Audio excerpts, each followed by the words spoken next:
this episode of the Neutral Wisdom Podcast, host Robert Shirley discusses Satanic Rule of the Earth number 3 and is joined by Church of Satan Reverend Jeff Bowling.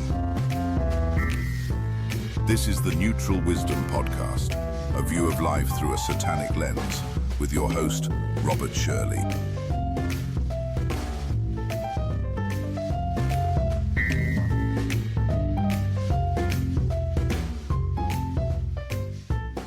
Greetings and welcome to the Neutral Wisdom Podcast. I'm your host, Robert Shirley, and today we're going to be discussing Respect in Another's Lair, or Satanic Rule of the Earth number 3. I'll be joined later by Church of Satan Reverend Jeff Bowling for a discussion on this. The idea for this episode really came about as a result of a trigger moment I had one day while online. Surprise, surprise. We see a lot of what we call Phase 1 Satanists out there. The types of people who have just discovered this thing of ours and feel the need to tell everybody about it. It doesn't help that they're over the top, in your face, and have some interesting opinions, which 9 times out of 10 are totally inaccurate. A big hallmark of the Phase 1 Satanist is to bash the religion from whence they came. And don't get me wrong, we were all there at one point or another, especially when we were new. Satanists are born, not made, but there's still a lot of learning and studying to do because a lot of this does just not come naturally. But I mean, I get it. You found this great thing to believe in and want to distance yourself from your past indoctrinations. Okay, great. But why do you care about what they do now? I suppose I can only approach this from my own point of view so you can see where I'm coming from. I'm pretty much a self-centered prick, as I'm sure you've been able to pick up on from both my writing and this show. As such, I'm not concerned with what anybody else is doing. In fact, if you're happy with your life and what occupies you, chances are you'll just leave me alone, which suits me just fine. For example, if you like to spend your spare time at the racetrack, power to you. I won't see you there. Fixing cars in your garage? Cool. That's great for you. Going to cockfights? Well, okay, but I will have some thoughts about that one, but I definitely won't see you there. And if you like to go to church and that's what drives you, fan-fucking-tastic. I'm happy you found something that works for you. Far be it from me to even give a damn about what gets your rocks off every Sunday. I don't care what you do, and I don't care what your religion tells you to think. And if you're listening blindly to your religion and choose not to speak to me because I'm evil, even better. Sure, maybe I get annoyed when you all fill up every available restaurant seat on a Sunday morning after your weekly prostrating ritual. After all, we heathens need to eat too. But I'm not going to go on social media and advocate that we throw you all to the lions because you took your time over your breakfast scrambler at the local Denny's. But, and this is a big but, if I have to go into your place of worship for any reason, a wedding, a funeral, a bris, and for the record, I'm never going to one of those again, you better believe there's no chance you will ever know that I am a Satanist. I will participate in the appropriate ritual for any ceremony I attend, with the exception of taking communion in a Catholic church. I'm in your house, and I will show you respect in your own home. And that leads me to today's subject, Satanic Rule of the Earth number 3. When in another's lair, show him respect, or else do not go there. I think that just makes for good common courtesy and plain old common sense. I'll go into this a little more in the essay for today's show, where I describe one of my experiences in applying Satanic Rule of the Earth number 3. The essay also contains the trigger moment for today's show. Today's essay on this subject is titled, I'm Going to Pray for You. As Satanists, we do not believe in any gods, big G or otherwise. We do not believe that there's an omnipotent presence watching over us, making things happen in our lives, and at worst, punishing us for not obeying it, him, her, them, whatever. But a lot of people do. I tend to run into more of these people than my own kind daily. Okay, well, I never randomly run into another Satanist, especially where I live. And I recently had a chance meeting with a remarkably interesting individual who got me thinking about one of the Satanic Rules of the Earth. Satanic Rule of the Earth number 3. When in another's lair, show him respect or else do not go there. What is another's lair as defined by this rule of the earth? Conventional wisdom would suggest it is a person's home or place of business. and we would most definitely show respect to an individual if we were in their space. But what about other locations? Is that another's lair? Or could a public or semi-private space be considered such? And what does it mean, show respect? The meeting I had with this person really got me thinking about the concept of respect and what it means in a larger context. What is the proper way to show respect, even if we are at odds with our host or the situation? Let me relate my own incident and my reaction to illustrate. My work often takes me on the road to conduct audits and training at various locations across the country. In this particular case, I was at a military establishment collaborating with a unit there. An individual in the unit had just been promoted. The custom and tradition in the Canadian Forces is that whoever receives a promotion buys a round of drinks at the mess. Since I was there at the time, I was invited to attend. And of course I went. Who turns down a free drink? So I'm in the mess, which is the bar on base, surrounded by people in various uniforms. I was dressed like I always do in business attire, but I should note that my sigil of Baphomet pendant was on full display, as it always is. As we stood around one of the bar tables, a military member approached and asked if he could join us. Upon looking at the insignia on his uniform, it was obvious that this man was a padre, or one of the military chaplains on base. He introduced himself as John, joined our conversation, and was easy enough to get along with. One of the other people at our table noticed my Baphomet and asked what it was. I knew from collaborating with this individual for the last couple days that he was deeply religious and active in his church. As I am able to read the room, I knew that if I were to disclose what it symbolized, it might jeopardize our working relationship. So I simply stated that it was decorative and I liked the design. Padre John commented, "Oh, that looks satanic." Not wanting to engage in what could very well turn into a strange conversation, I responded, "Oh, does it? I just like the way it looked," and left it at that. Padre John was actually a really great person to talk to. So much so, in fact, that I felt bad for not disclosing my affiliation. So, after more conversation about a number of different things, and a few more drinks, I pulled him aside and said, "You know you're bang on, right?" He did.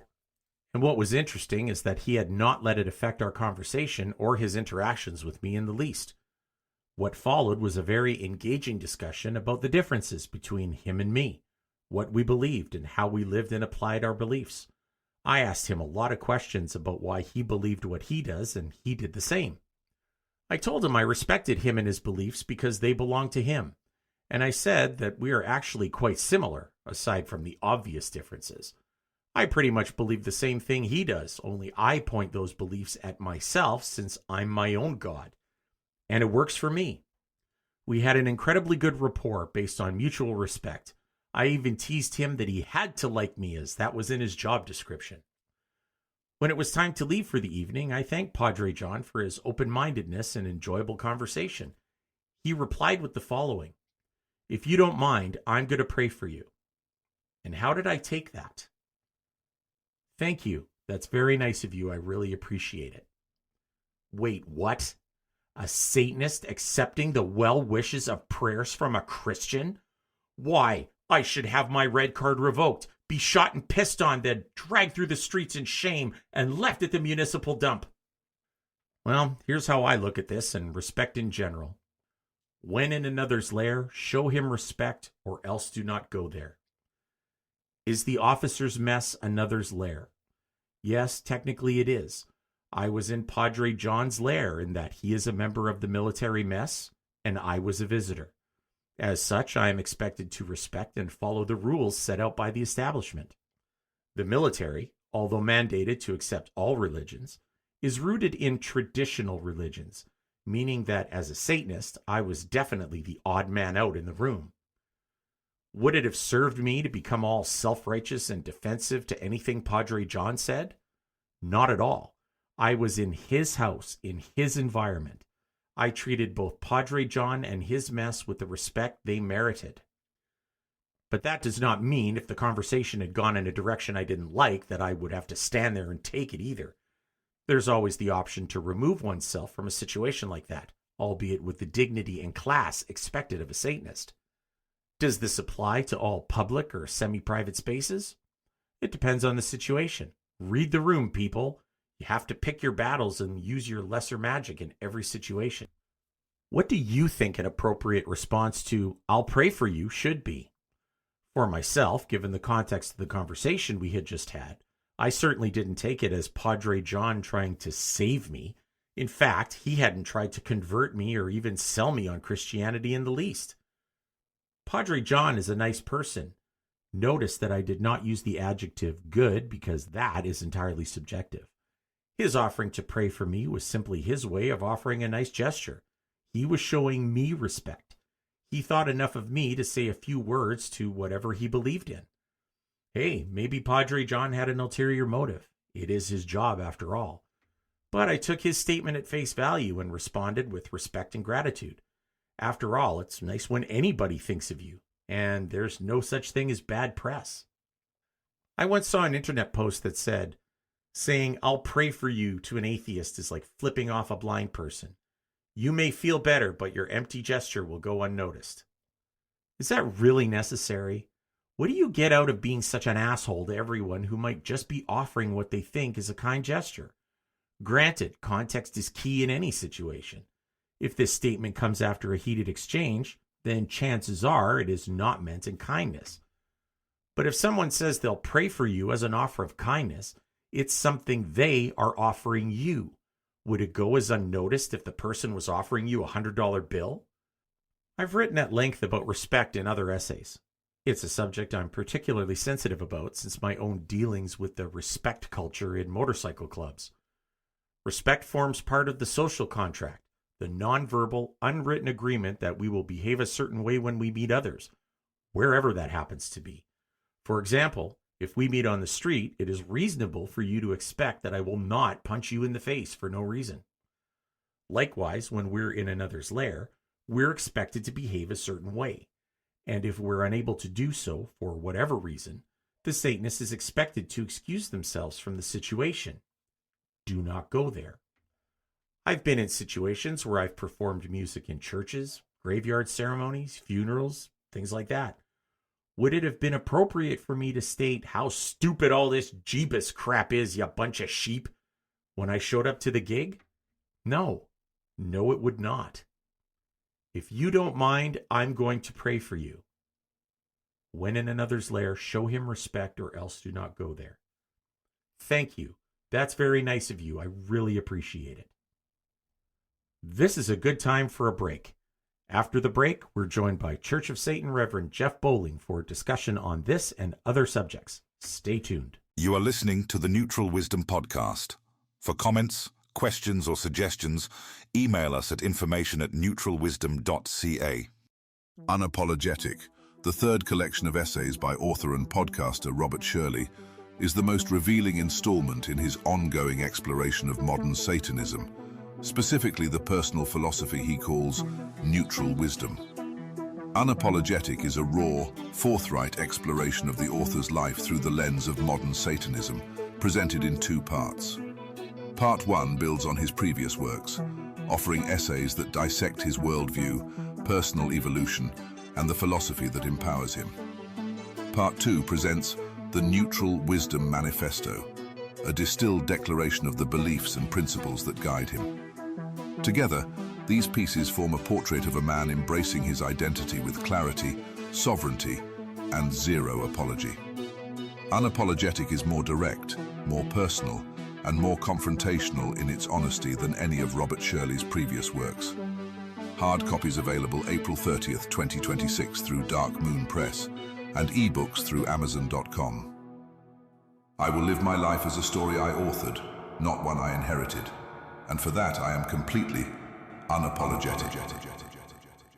And we are back with the Neutral Wisdom Podcast. And today I have the distinct pleasure of being joined by the one, the only Church of Satan Reverend Jeff Bowling. I messaged Jeff to be on this episode because we're discussing COS doctrine and guidelines, and I wanted a very knowledgeable Reverend type for this. And not only is Jeff knowledgeable and well-spoken, he's a super guy who's been on the show before and is looking forward to blessing us with it just goes on like this. I'm not reading any more of this, Bull. Like, this is the last time I get you to send me your own copy.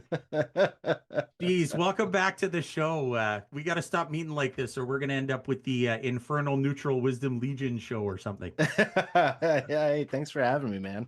Yeah, interesting topic today. I couldn't resist when you sent it to me because I mean, as I said, what would a season of neutral wisdom be like without an appearance by the good old Reverend Jeff Bullen?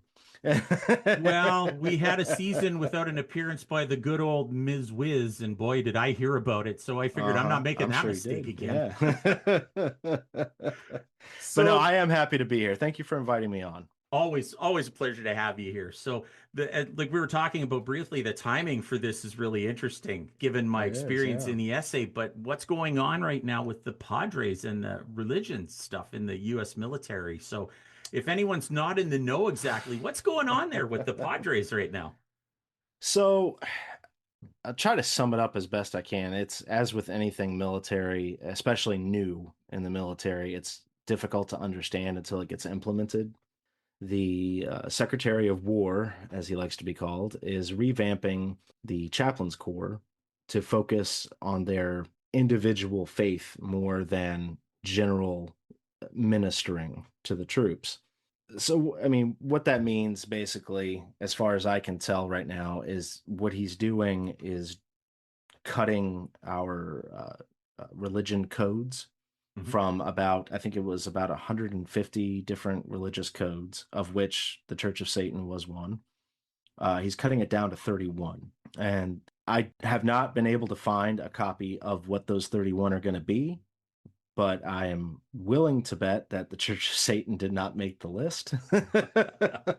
And there will probably be some kind of catch-all term like alternative religious affiliation or something like that. But I think it's safe to say at this point that Satanism is, for at least the next couple of years, going to be more of an underground thing inside the military, which is fine. Our kind has always operated from the shadows, and the Infernal Legion is always here to support any veterans who are going through stuff, even while they're still serving. But right now, it's a lot of guesswork and a little bit of knowledge. And as far as I can tell, it's probably, like I said, it's probably going to be time for our kind to tuck the Baphomet and operate in the shadows for a little bit, just for a few years. You're going to be the other. Yeah, In exactly. Canada, we're the other. I check all of the religions. It's like, okay, I'm other again. All right, fair enough. I guess that's Yeah, it. it's we're gonna go back to the days of no religious preference is what we used to call it. And then you would go out, you would get no religious preference stamped on your paperwork, and then you go off post to one of the clothing shops and get your dog tags printed with Satanism or Church of Satan or something like that. Exactly. Yeah, back underground where you belong, people. All right. Well, we will come back to the chaplains and the Padres when we get to the essay for today, but the whole point of this show is really to talk about Satanic Rule of the Earth #3. Before we get into that specifically, what is your opinion on the Phase 1 Satanists? Well, Master Bill M has talked about Phase 1 Satanists and how we get started and how we're so passionate and how we want to tell everybody about it, sometimes to our own detriment. Is this something that we see a lot in the Church of Satan? And have you seen that a lot now as a longstanding member? So I have seen Phase 1 Satanism often over my years. I don't often see it within the ranks of the Church of Satan. I think because when people first find the book, their first thought is not, hey, let me drop $225 on a COS membership. It's, oh, I found the book and look at me, I'm a Satanist. Huzzah. But a lot of times, I mean, I did it when I was a teenager was when I discovered Satanism. So I wasn't able to join the Church of Satan right away. And that was a good thing. I think a lot of people discover the Satanic Bible when they're in their late teens. I think that's fairly common. There's always exceptions. There's people who discover it later in life, much later in life in some cases. But I think by and large, a lot of people stumble across the Satanic Bible or the Church of Satan website or an interview that's been reposted on YouTube with Megas LeVay or something like that when they're in their late teens, really about the time they're starting to rebel against their parentage, against their school system, against their church, whatever beliefs they've been raised in. It finds its way to those people at that time. And so I think in a lot of cases, and as I said, there's always exceptions, a lot of people have exited the first phase by the time they actually sign up for the Church of Satan. But when they haven't, there's usually a circus to watch. There is. I mean, and it kind of carries forward too, because I think we've talked about on the show before, and I know I have with other guests, that the instant access to people online and in these online communities, that gets even more excited because now you found your people. And I think Yes. you Yeah. find out really quick that they might be your people, but they're a little bit further advanced than you are at a certain point. And I can't remember which guest it was that said, I just watched and kept my mouth shut for the longest time just to make sure I didn't screw anything up. I certainly did that. Hard for me to believe, Jeff, you kept your mouth shut over anything. Way back in the day, and the fledgling youth of the internet, I had found a few people, Magister Bill M, Magister David Harris, who at the time was doing Satanism Today. It's kind of the reason that we're all here to do this podcasting thing of ours. I had met some of them because they were a little more public facing and they were online. And back in the late 90s, early 2000s, those two things weren't necessarily, they didn't go hand in hand. You'd find someone who was public facing but had no online presence, or you'd find someone who was online but wasn't a member. And there was a lot of pseudo groups being built online back then, still are, but there was a lot more back then. So I had found a couple of members and had befriended them on MySpace once that was a thing. But easy there, Grandpa. Okay. I never in a million years imagined like, hey, it's okay to just message this person and core dump to them about everything going on in my life. I just kind of observed and watched how they handled themselves and then tried to emulate that as best as possible. Eventually found the Letters to the Devil forum. For anyone who's as ancient as me will remember that. Same thing there. If I did ask a question, I took my blows, as it were. But again, it was always seeing how these gentlemen and ladies, but I mostly ran into the gentlemen, and I mean that in every sense of the word, who held themselves to higher standards and would be out in the public eye. And that, to me, equated with LaVey's concept of 9 parts social respectability to 1 part outrage. I could see that in practice with these individuals. It was a good teaching moment for me. But yeah, I never had the audacity to think that I was an expert on anything because I had read a book, maybe read a book in some cases. But you were a phase 1 though. Like 100%. I yeah. could see you 100%. totally being a phase 1 guy. So absolutely. would you care to share any of the crazy things that young Jeffrey did as a phase 1 Satanist? I think the biggest thing that I did was I tried to counter the Fellowship of Christian Athletes in my high school where I was attending by forming a separate club called the Religious Alliance. And it was given that name because the teacher mentor we had to have a teacher involved in any club we were going to have. So I found a Unitarian Universalist who was willing to assist with that.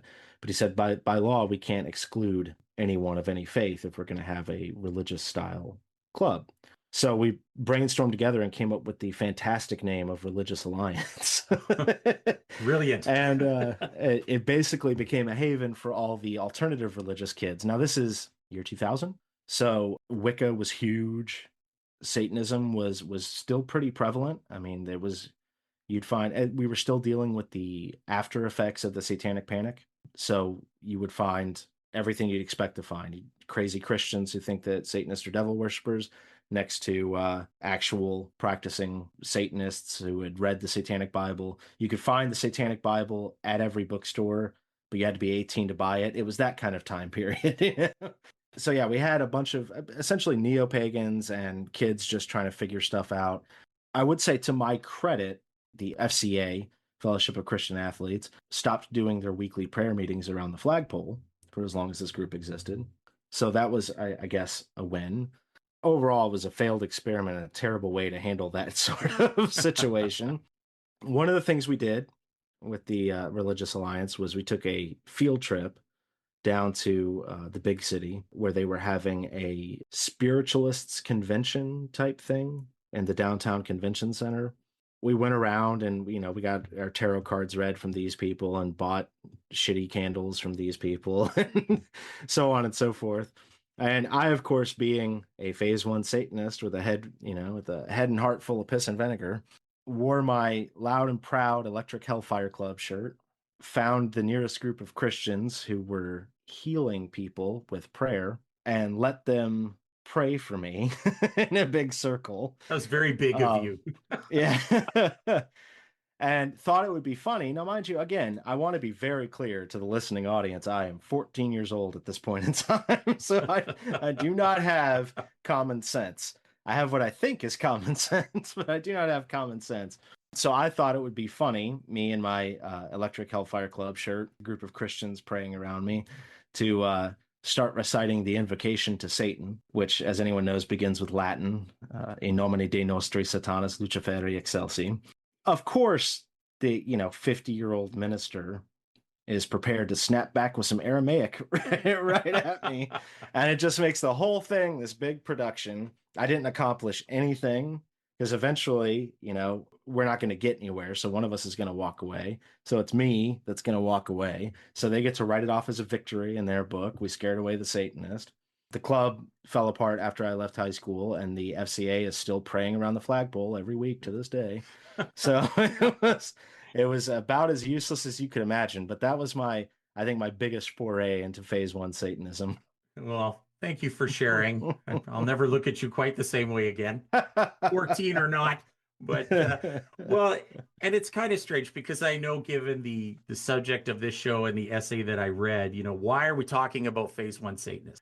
That internet post that I saw, saying I'll pray for you to an atheist is like flipping off a blind person. You may feel better, but your empty gesture will go unnoticed. Right.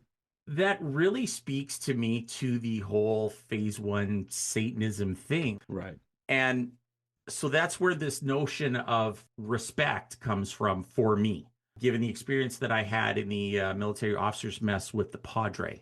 It's a great story, by the way. Thank you for sharing that. Thank you. It was quite an experience, and it was nice to be able to knit them together and actually apply our satanic rules of the earth in real time. Because, as I said, what would I have gained by telling the guy, right, where to go, where to go, and how to get there? So before we kind of slide into the military side of it, we're talking about respect. And what does respect mean to you? Exactly. Well, it's a great song, RESPECT. It's a fantastic song. Not the way Eddie Murphy spells it. RECCTTP. No, I think, that's such a hard question to answer because as a Satanist, I'm an individualist. And as an individual, I treat other individuals as individuals. And if I say individual 3 more times, I get a gift card, is what I've heard. So respect means a lot of different things to a lot of different people. But I think the best way to sum it up is kind of live and let live. You may say or do or write something that I vehemently disagree with, and I'm free to have a debate with you about it or whatever. But at the end of the day, we're both just people trying to do our thing in our daily lives. And as long as I don't impede you from doing that in any way, and vice versa, I consider that the base level of respect. Now, that's not institutional respect. That's a different manner of respect. But I think that it kind of boils down to that, even in that situation. I will not impede you from living your life, and you don't impede me from living my life. And the second one of us crosses that line, now we've entered the realm of disrespect. Interesting you bring up disrespect, right? Because the old phrase, to get respect, you got to give respect. And I heard that a lot when I was in the biker community. But it was largely contingent on fitting in with the group, and a great excuse to get into fights. You don't disrespect me. You don't. Yeah. Oh, come on. Like it really kind of got old in that particular arena. Yeah. But I think it's part of a social contract that we have too, where, I'm not going to meet Jeff in the street, punch him in the throat because I don't like the glasses he's wearing. Like right. You know what I mean? So, and we're talking about, I like your reference to institutional respect. or respect to authority figures. If it's the mayor of your city, you should be paying respect to the mayor of your city. I mean, given by Right. position of authority. And kind of from the military, we carry with us, we pay respect to the rank, not the person. So Right. do you Right. carry that with you still to this day? I do situationally, yes. If I'm involved in an organization, whatever that may, whether it's my job or the Church of Satan or the city that I live in, Hmm. to use the mayor example. Yeah, I may disagree with whoever is the head honcho in any position. To be clear, I do not disagree with the maestro in the Church of Satan. So let me be very clear there. But I may disagree with the mayor of my city. I may think my boss is a complete moron. Again, I do not, because I know he's listening to this. But that doesn't matter because their position commands a certain level of deference for the purposes of continuing the mission, to use military terminology. I may think my boss is an absolute idiot. I may think that he makes the worst calls in the world, but if I ignore those calls or if I do something differently, it may completely screw up whatever system he had put in place to make something happen. And in the long run, it just makes everything worse. I look like an idiot. I get fired, et cetera, et cetera. Note to Um, Jeff's boss. This is the second time that Jeff has mentioned this in the last 5 minutes. You might want to be taking notes, sir. I think part of it comes from the notion, especially in the military, the notion that you don't always see the whole picture. You don't know all of the little pieces and parts that are going on. It doesn't matter how knowledgeable you think you are, or how dialed in you are, or how knowledgeable you may actually be. You may be an actual genius at whatever this institution's thing is, but you're still not seeing the whole picture. And it's the responsibility as you climb the ranks, as it were, to see more and more of that picture and then to fit the other little pieces into place. And you may be, to use military terminology, if I'm a young private, I might actually be more intelligent than you, legitimately smarter than you, the two-star general in charge of my division. But that doesn't mean that I've seen the picture that you've seen or that I know what you have going on. So if I just ignore your orders and your rules, aside from things like landing in jail because you're an idiot, I could screw up the entire mission because I don't know what the other pieces you have put in place are. And you have no reason to tell me that. It's way beyond my pay grade. Well, we see it too in especially in the military these days, because when we get these fresh second lieutenants and Mhm. lieutenants, sorry, the Yeah. Queen's English You lieutenants, Canadians not coming out there. that's right, A. But when we get these young second lieutenants or lieutenants that are graduating from military college and they're going, let's say, into the motor pool, Mhm. the EME battalion, as it were, who do they give these second lieutenants to teach them their jobs? The crusty old sergeant. Yep. And what does Mhm. that sergeant do to that lieutenant? He gives him the shittiest jobs on the floor to show him this is what the working man does, Right. even though this is an officer and he has to salute this officer. Mhm. It's organizationally accepted that the sergeant, the crusty old sergeant, has 30 years in, and Mhm. this young lieutenant is still wet behind the ears. So, Absolutely, yeah. when I give courses, I would much rather teach a bunch of officers than a bunch of crusty old warrants and sergeants. 100%, yeah. Because Because the crusty guys, they can't learn anything else. when They've they been locked in. and they'll tell you you're full of shit whether you are or not, because that's not how we do it, right? Yeah. So I remember the first time I had to teach warrants and sergeants, I talked to a colleague of mine, said, "Oh, I'm teaching the transport school," and she says, "Oh, never done that, huh?" I said, "No." She goes, "Be on your toes because they're gonna take you to task." And fortunately, it was a good session. It was well received, but it was lesser magic in reading the room and Hmm. tailoring your approach 100%, to yeah. that. But it's the respect and seeing a major that's in with a thanks for coming out medal and no Hmm. other campaign medals versus a crusty old sergeant with a rack. Who are you going to give your respect to? Yeah, yeah, 100%. And also, since we're on the topic of respect, it's important to note that institutional respect is a lot of times shown as a kind of ritual in itself. It's pageantry.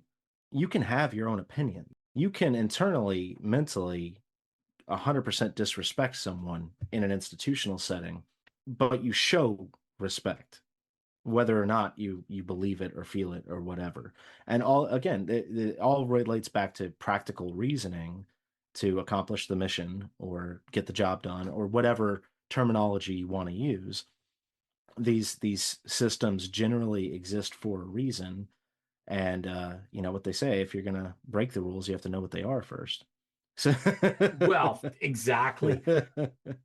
So, institutional respect again kind of ties back to the essay. So, when in another's lair, I considered that officer's mess another's lair. yeah, So now I'm a Satanist going into, especially as a dirty civilian walking into my mess hall. I was wearing a suit.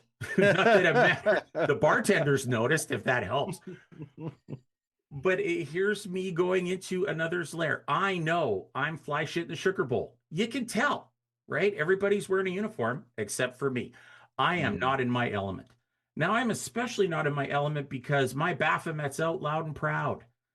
And here comes a Padre with his little cross Yeah, patch on yeah. his uniform. And I'm like, oh shit.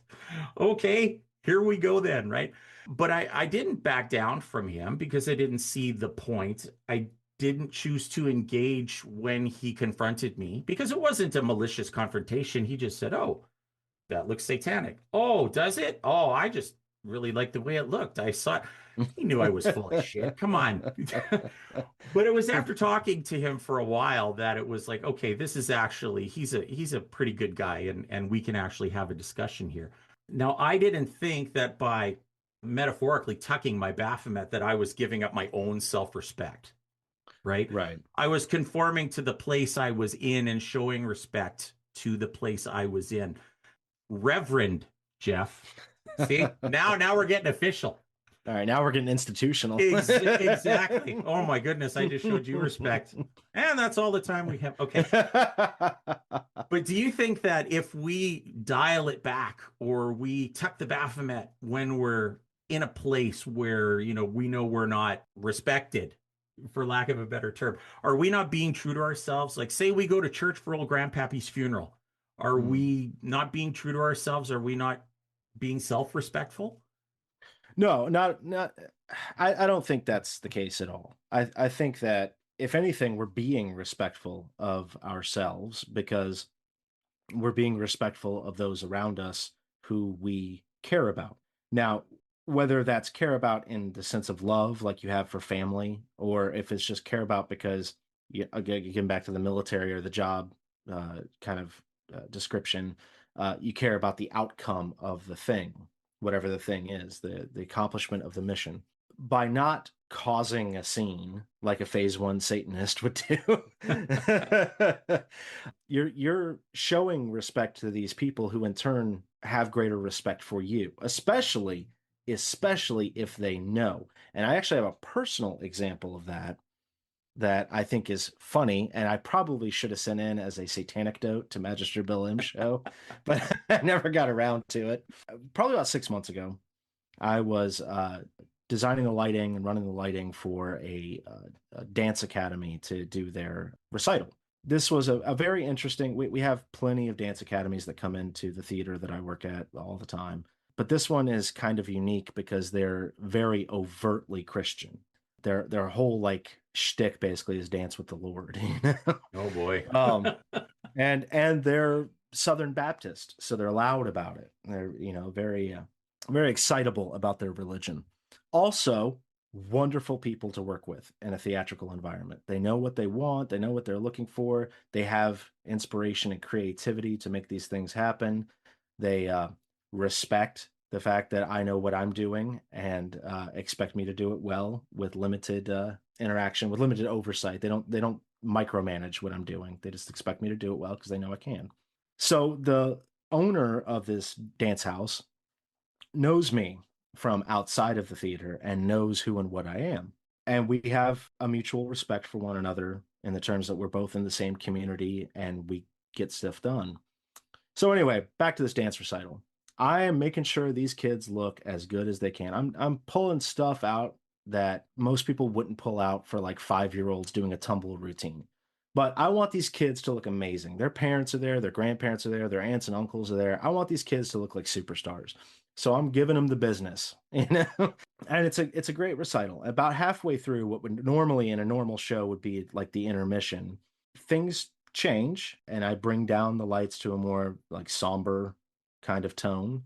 Unbeknownst to me, they were going to have a sermon on the stage. So they bring up their pastor from their Southern Baptist church, and he's given the whole Jesus speeches, and they're doing their thing, and their arms are up, and people are waving, and I'm just kind of playing it by ear, still making them look good, still doing my thing because this is my job. I don't care what they're doing on the stage. It's my job to make it look good. That's my only responsibility at that point.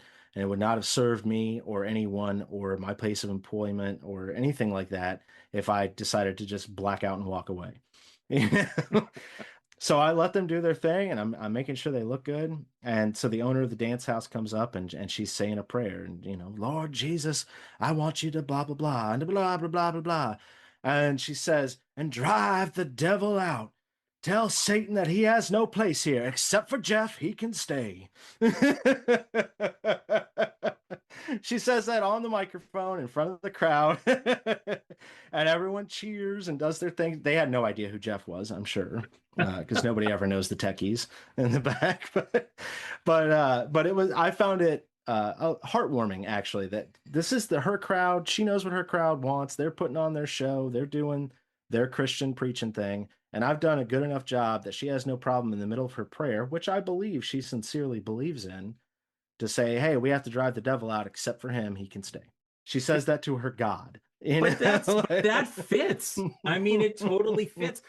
And it's funny because I had this discussion with Ms. Wiz and back to the phase one Satanists. And I think a phase one Satanist, if a Christian said, I'm going to pray for you, would get their hackles up. And I honestly, in the moment, recognized that for what it was.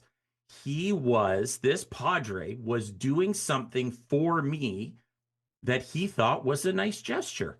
Mm-hmm. Who am I to throw it back in his face? Like, I just, first of all, I would find that to be extremely disrespectful. I would never do it. Right. Remembering the rule, show respect or else do not go there. And the biggest parallel that I drew was, okay, he offered to pray for me and I said, thank you. What if he had offered me $100 bill? No, I don't want your $100 bill. What is the difference between his offer to say a prayer for me and $100 bill? It's still a gesture that he considered to be a kind gesture, something nice to do for another person. And I could have spent $100 on more drinks at the bar, but well, and I think it's funny too. I mentioned earlier I was talking about the online forums, things like Letters to the Devil, from back in the early days of the internet and of the Church of Satan being on the internet.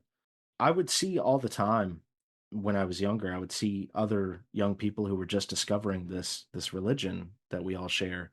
They would start like comment threads and stuff like, does it drive anyone else nuts when someone says bless you after you sneeze? No. Why would that drive me nuts? We say curse you in our house just because, right? I say, good, I hope you die whenever someone sneezes around me.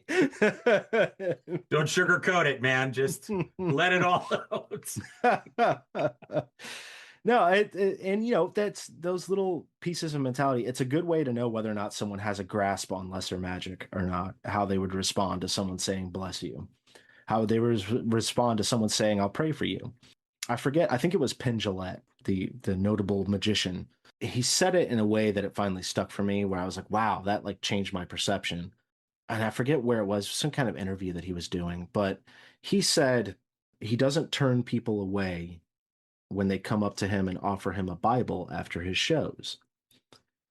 He said, if anything, it means the world to him.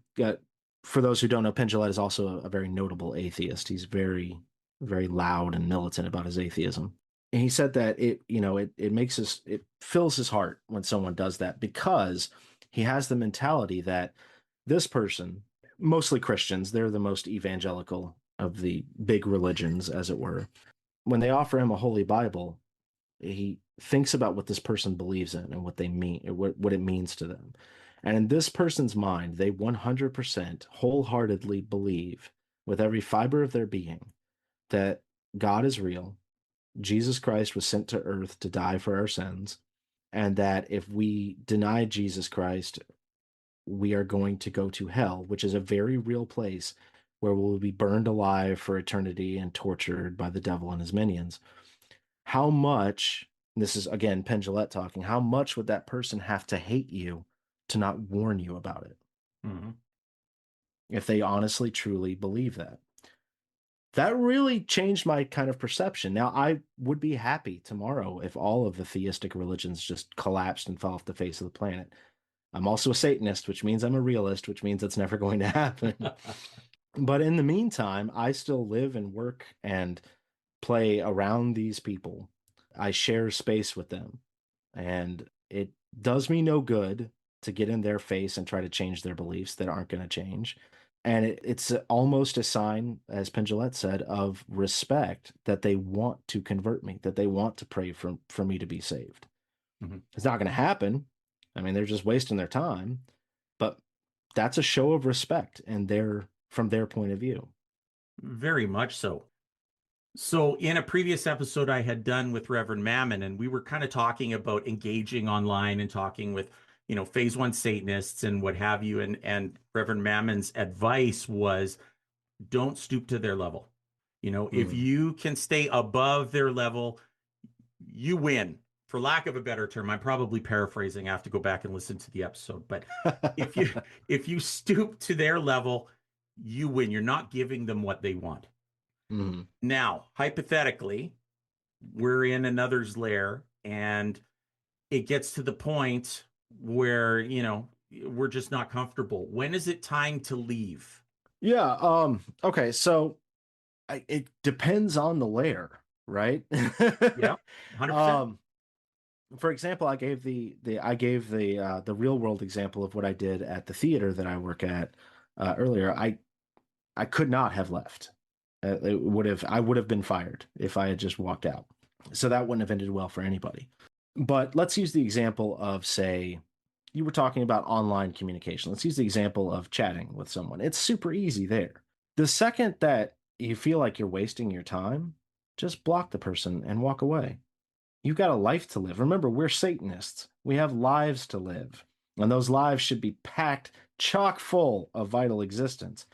And to be honest, arguing with a pseudo or a phase one Satanist online is not my idea of maximizing my vital existence. So I've got cocktails to drink.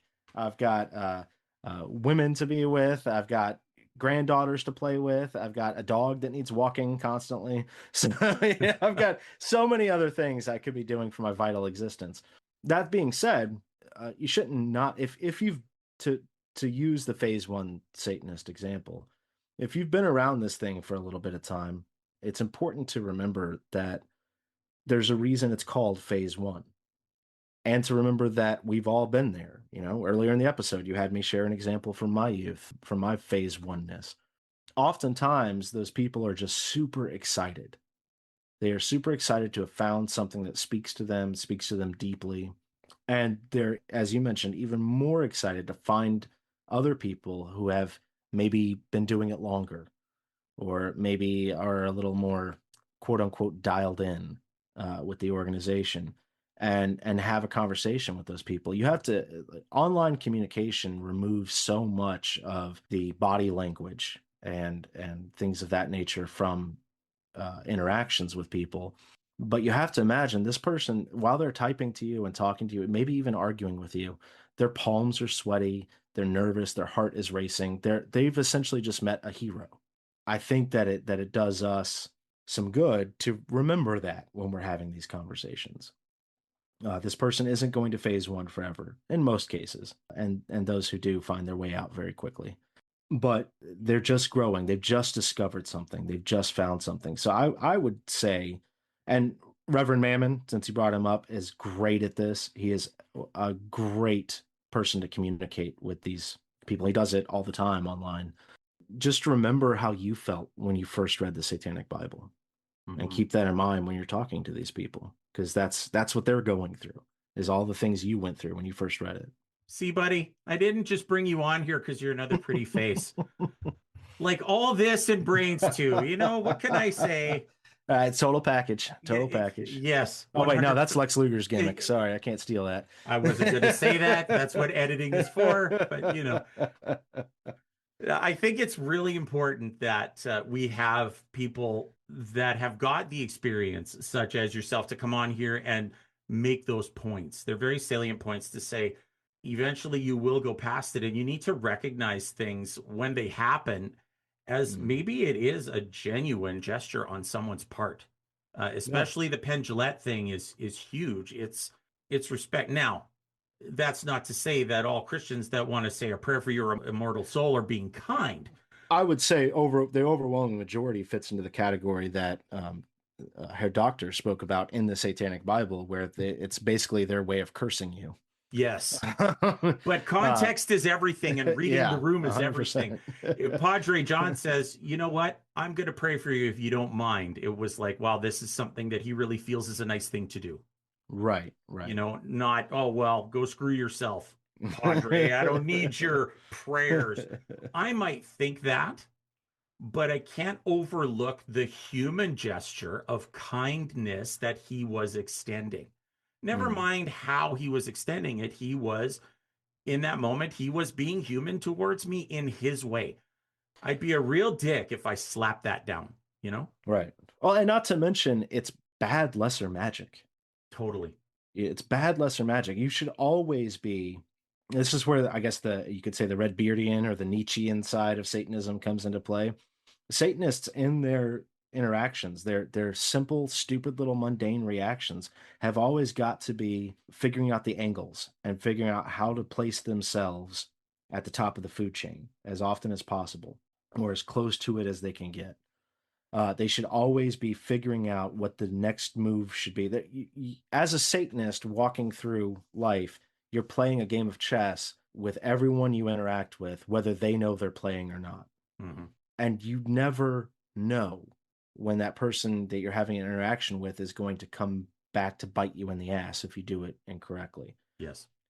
I don't want to. You've talked a little bit about your job on the Infernal Legion podcast. I don't want to get too deep into it, but I know that you essentially barter contracts for the government. Who's to say that Padre John isn't the next person that's contracting something from you? Exactly. And if you have a bad interaction with him, that's money you just left on the table. You've got to be socially and consciously aware all the time, no matter where you are, and learn to recognize that not everybody's out to screw you or save you or convert you, right? Read the room, people. I think that's the biggest thing.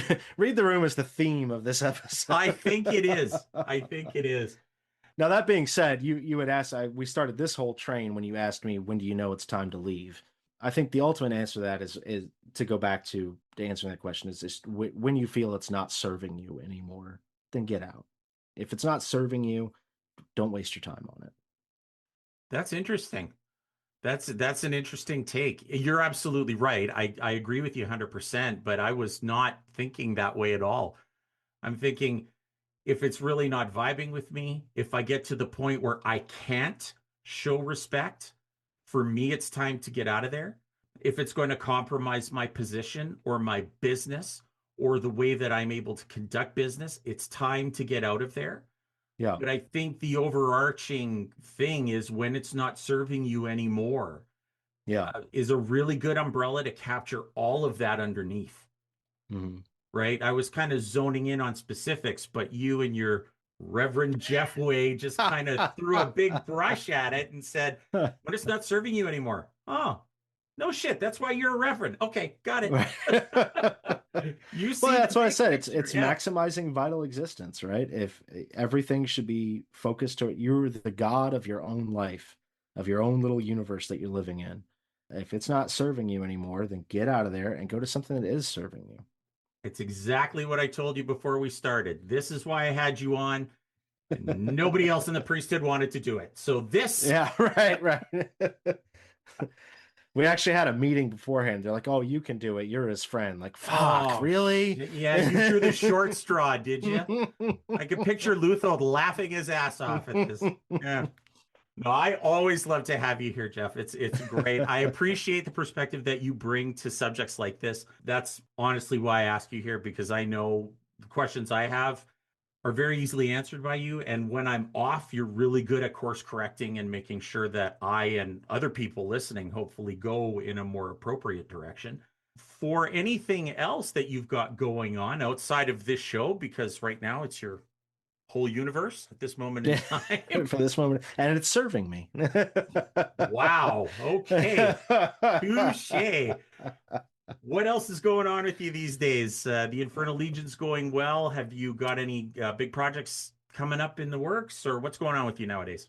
Well, I'm still writing. I think last time I was on, I had mentioned that I'm working on a couple of different books at this time. I'm still writing. The last few months have been a little jam-packed with activities, so I haven't had the chance to do as much writing as I would like to, but I am still working on those. I'm still doing interviews for the wrestling book and still coming up with pseudo-fictional stories for the small town book.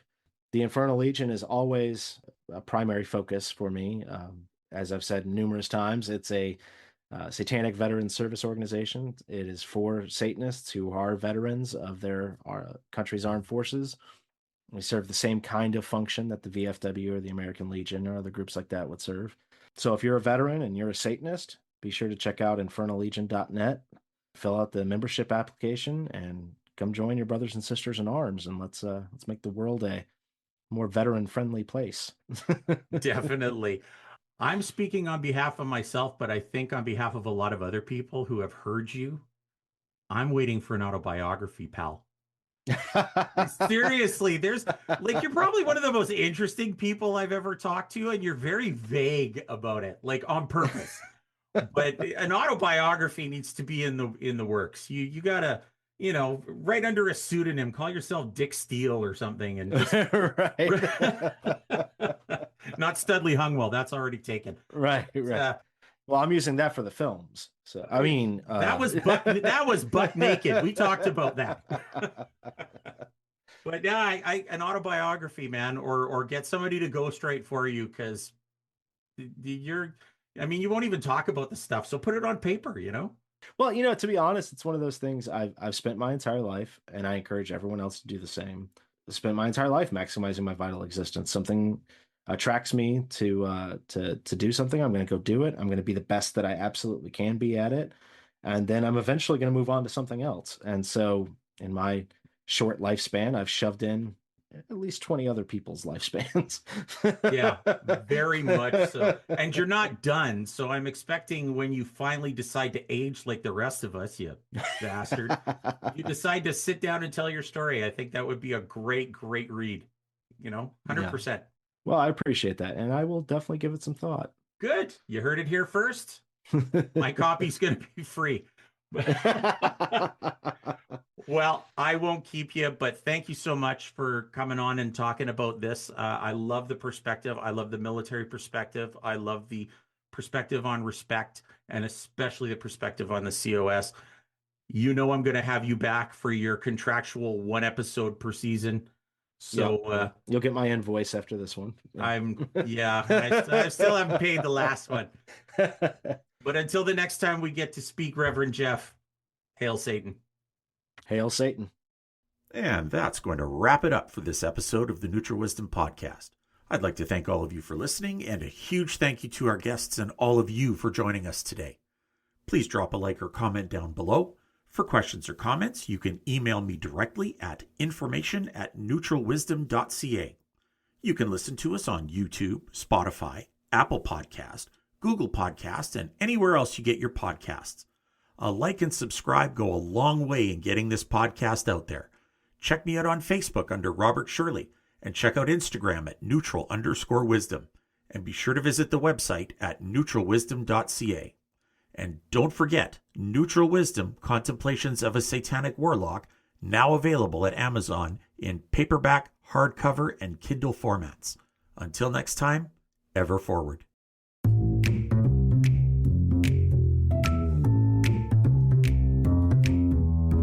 You have been listening to the Neutral Wisdom Podcast. For more information, email us at information@neutralwisdom.ca, Facebook under Robert Shirley, or Instagram at neutral_wisdom. Also, check out our website at neutralwisdom.ca. Program copyrighted 2026, Devilish Gentleman Enterprises.